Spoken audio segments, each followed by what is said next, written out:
Bilangan pasal 19 ayat 1-22. Air pentahiran. Tuhan berfirman kepada Musa dan Harun, inilah ketetapan hukum yang diperintahkan Tuhan dengan berfirman, katakanlah kepada orang Israel, supaya mereka membawa kepadamu seekor lembu betina merah yang tidak bercela, yang tidak ada cacatnya, dan yang belum pernah kenakuk. Dan haruslah kamu memberikannya kepada Imam Eleazar.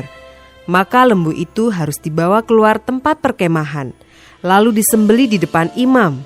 Kemudian Imam Eleazar harus mengambil dengan jarinya sedikit dari darah lembu itu. Lalu haruslah ia memercikkan sedikit ke arah sebelah depan kemah pertemuan sampai 7 kali. Sesudah itu haruslah lembu itu dibakar habis di depan mata imam. Kulitnya, dagingnya, dan darahnya haruslah dibakar habis bersama-sama dengan kotorannya. Dan imam haruslah mengambil kayu aras, hisop, dan kain kirmizi dan melemparkannya ke tengah-tengah api yang membakar habis lembu itu. Kemudian haruslah imam mencuci pakaiannya dan membasuh tubuhnya dengan air.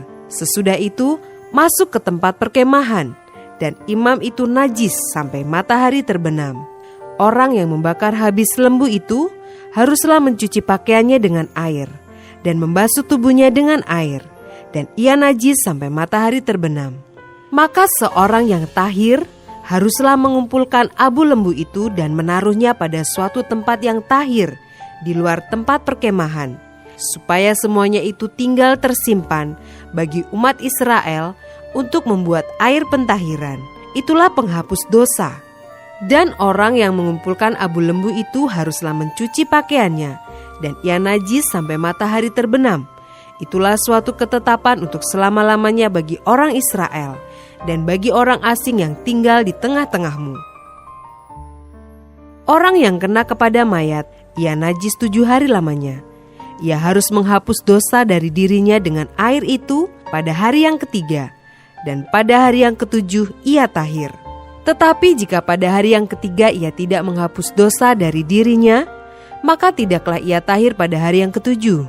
Setiap orang yang kena kepada mayat, yaitu tubuh manusia yang telah mati, dan tidak menghapus dosa dari dirinya, ia menajiskan kemah suci Tuhan, dan orang itu haruslah dilenyapkan dari Israel, karena air pentahiran tidak disiramkan kepadanya.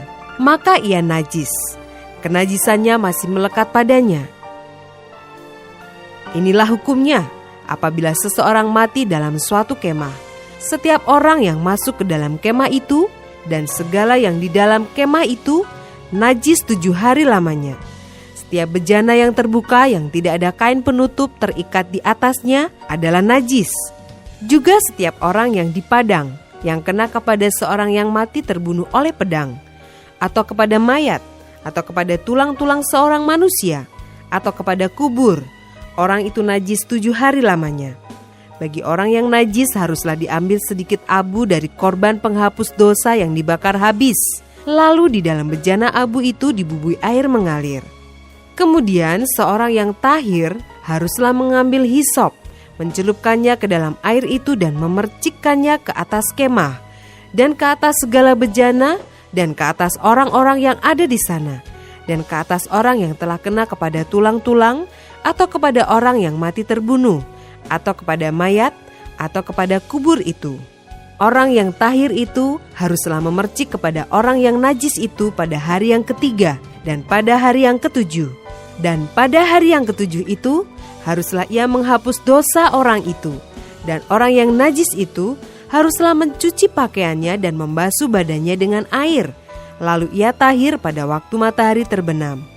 Tetapi orang yang telah najis dan tidak menghapus dosa dari dirinya, orang itu harus dilenyapkan dari tengah-tengah jemaah itu, karena ia telah menajiskan tempat kudus Tuhan. Air pentahiran tidak ada disiramkan kepadanya, jadi ia tetap najis. Itulah yang harus menjadi ketetapan bagi mereka untuk selama-lamanya. Orang yang menyiramkan air penyuci itu, ia harus mencuci pakaiannya, dan orang yang kena kepada air penyuci itu, ia menjadi najis sampai matahari terbenam. Segala yang diraba orang yang najis itu menjadi najis, dan orang yang kena kepadanya menjadi najis juga sampai matahari terbenam.